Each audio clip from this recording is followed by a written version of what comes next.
الحمد لله رب العالمين، والصلاة والسلام على أشرف الأنبياء والمرسلين نبينا محمد وعلى آله وصحبه أجمعين ومن تبعهم بإحسان إلى يوم الدين، وبعد. أعوذ بالله من الشيطان الرجيم. وأما بنعمة ربك فحدث.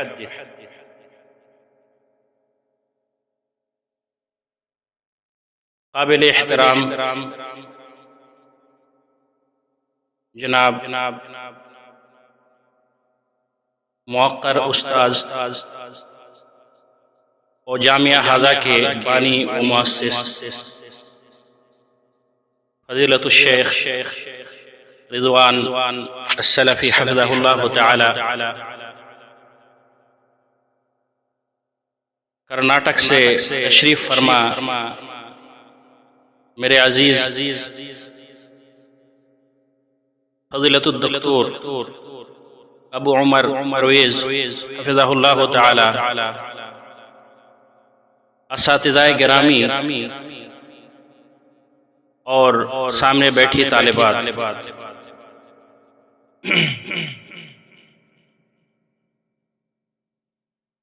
آپ لوگ بڑے ہی خوش قسمت ہیں کہ میرے استاذ گرامی شیخ رضوان السلفی حفظہ اللہ تعالی کی تربیت اور ان کی نگرانی آپ کو حاصل ہے۔ میں اپنے آپ کو آج بہت ہی خوش نصیب محسوس کر رہا ہوں کہ میری زندگی میں جو میں اپنے اساتذہ میں جن کو سب سے زیادہ آئیڈیل اور مثالی اور جن کو میں نے اپنے اسوا کے طور پر دیکھا ہے، ان کے سامنے چند باتیں عرض کر رہا ہوں۔ کہنا یہ ہے کہ ان کی طرح مخلص اور مربی آپ لوگوں کو نصیب ہوئے ہیں، لہذا آپ ان کی تربیت میں ہیں، بہت ہی خوش نصیب ہیں۔ ان کے اخلاص کے انہوں نے اپنے اس ادارے کو خون جگر سے سینچا ہے، انہوں نے اپنے اخلاص کے ذریعے سے اس مدرسے کو سینچا ہے، لہذا آپ بھی مخلص بنے، آپ بھی حق ادا کریں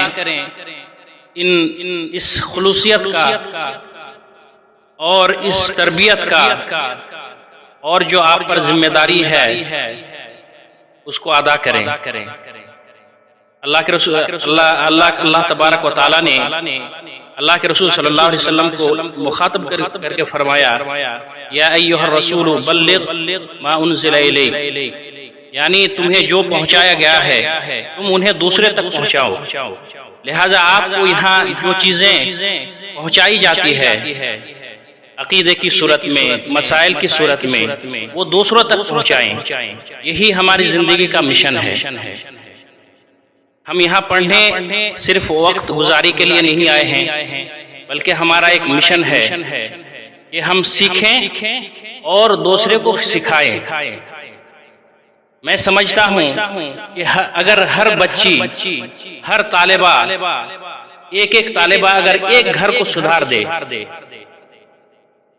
یا ایک گھر کو گود لے لے، جس کو گود لینا کہتے ہیں، آج کل میڈیا میں پولیٹکس میں بولا جاتا ہے کہ فلاں نے فلاں گاؤں کو یا فلاں شہر کو گود لے لیا ہے، تو میں آپ لوگوں سے عرض کرنا چاہوں گا کہ آپ میں سے ہر طالبہ جو جس گھر سے آیا ہے، جس طرح سے آپ کو اپنے والدین نے پالا ہے، گود لیا ہے، اسی طرح آپ اس گھر کو گود لے لیں اور اس کو سنبھالنے کی کوشش کریں۔ عقیدہ کے متعلق، دین کے متعلق، مسائل کے متعلق، خصوصاً وہ مسائل جو عورتوں سے متعلق ہیں، ان چیزوں کو سمجھائیے اور ایک گھر کو آپ بالکل گود لے لیں، اس لیے کہ ایک گھر تبھی اچھا گھر بنتا ہے جب وہاں کی مربیہ یا اس گھر کی مربیہ، اس گھر کی تربیت کرنے والی ایک عورت ہو اور وہ پڑھی لکھی ہو، تب وہ گھر صحیح معنوں میں گھر بنتا ہے اور اسلامک گھر بنتا ہے۔ بہت سارے باتیں کرنے کی ہے، لیکن میں قلت وقت کی وجہ سے باتیں لمبی نہیں کروں گا۔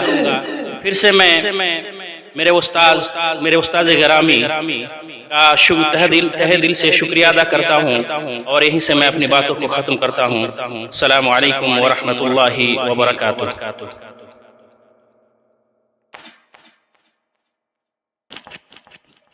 وعلیکم السلام ورحمۃ اللہ وبرکاتہ۔ جزاہم اللہ خیرا واحسن الجزاء۔ اللہ تعالیٰ شیخ کی عمر کو دراز فرمائے۔ شیخ بڑی قیمتی نصیحت کر رہے تھے اور طالبات کو ایک حقیقی ذمہ دار اور اپنے گھر کو سدھارنے کی طرف ترغیب دلا رہے تھے۔ ہم شیخ کے دل و جگر سے شکر ادا کرتے ہیں۔